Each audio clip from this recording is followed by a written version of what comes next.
Following types of savings plans will not give the saver compound interest on their money. Let's talk about the definition of compound interest one more time. Compound interest comes from the word compound. Well, that wasn't a very good explanation. It comes from the word compound, but let me write it down. Okay, so compound interest. If something's getting compounded, that means it's just getting piled on top of it. Let's do an example. I think that'll help me get this across better than me just spitting these little terms out. So if I have $1,000 and I'm getting a 6% interest on it, okay? So let's say I go to the bank, I deposit. So this is year zero. Year zero is right now. I deposit $1,000. Now after 1 year, I'll get 6% on that $1,000. So I'll have $1,000 plus 6% on that $1,000, which is actually $6. So I'll have $1,006. Now at the end of year 2, I'm not going to take 6% interest on my original amount anymore.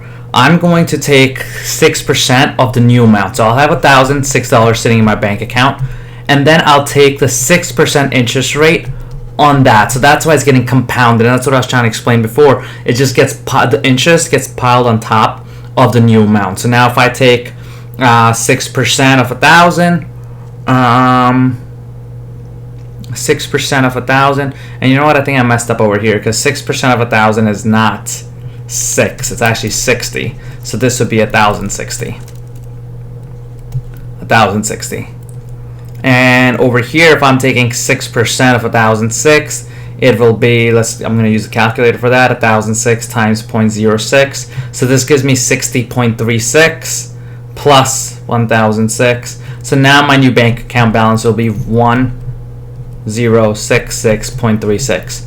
And I'm not going to go for, actually, let's just do year 3. So now year 3, I'll have 1,066 point.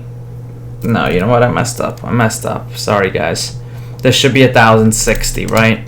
Because now I have 1,060 sitting in my bank account, and I'm going to take 1,060 of 0.06. So it's a couple of numbers here change, but the theory behind it is still the same. So now this amount will actually be 1123.6.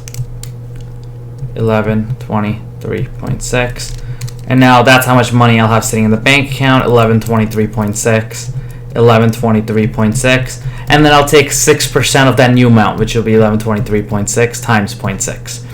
So just to reiterate what compound interest is, instead of taking the interest on the original amount every single time, you take the interest on the new amount every single time. So whatever the money I have in the bank account after year 1, boom, 6% of that. The money at the end of year 2, 6% on that. So every year is getting compounded. Now let's look through the answer choices and see which one gives me examples of compound. Each year the saver earns interest on the current value of his or her money. So that will be compound interest, just because whatever the money is right now, that's what I'm getting interest on, which is exactly what we're talking about right over here. Whatever the money in my account is, I'm getting interest on that particular amount.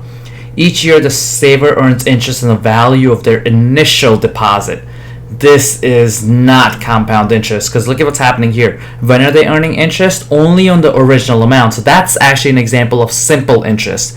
That's saying that every year I get 6% of the original amount that I deducted. So you know how at the end of year 2 at 1123.6, I wouldn't get 6% on this anymore. I would get 6% on the original amount. So really every single year I'm getting $60. So that's why this is an example of simple interest, because it's not getting compounded over here. Let's just go through C and D. The saver earns an interest on both the initial deposit and any interest he or she has earned that year. So that's really saying the same thing as A. So you're getting interest on your new amount every single year. The saver earns an annual bonus of $100 from the bank every year and earns interest on their new balance. So that first part is just really saying you're getting an extra $100 every year. But look at that second part. Earns interest on their new balance. Isn't that the same thing as A, interest on the current value? So that's why D is also compounded. It's just B, because B, they give you interest on the initial deposit every single year, so it's more linear every single time. Makes my answer B.